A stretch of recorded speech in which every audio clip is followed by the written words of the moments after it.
ఈ విధంగా టమాటా పచ్చడి పెడితే 2 నుంచి 3 నెలలు నిలవ ఉంటుంది. పైగా ఈ పచ్చడి వేడి వేడి అన్నంలో అదిరిపోతుంది. అంతేకాదు ఇడ్లీలో, దోసల్లోకి సూపర్‌గా ఉంటుంది. మరి సింపుల్‌గా ఈ టమాటా పచ్చడి ఎలా చేయాలో ఇప్పుడు చూద్దామా? Hello viewers, welcome to ASK home work. అరకిలో బాగా పండిన టమాటాలు శుభ్రంగా కడిగి తడి లేకుండా తుడిచి చిన్న ముక్కలుగా కట్ చేసి ప్రక్కన పెట్టుకోండి.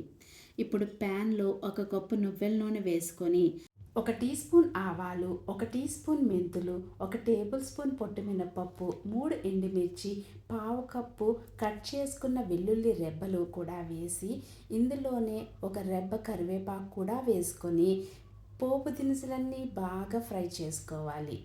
ముందుగా కట్ చేసి పెట్టుకున్న టమాటా ముక్కలు వేసి కలపాలి. కొంచెం మగ్గిన తర్వాత 1 పావు కప్పు చింతపండు వేసి బాగా మగ్గనివ్వాలి.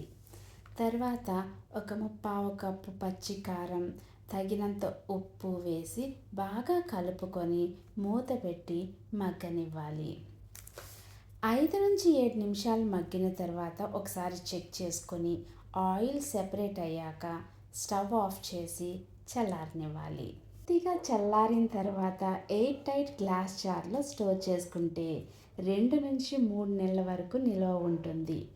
ఎంతో టేస్టీ టమాటా పచ్చడి రెడీ. సో మీరు ఈ ఈజీ టమాటో పచ్చడి ట్రై చేసి మీకు ఎలా కుదిరిందో కామెంట్ చేయండి. Thank you for watching.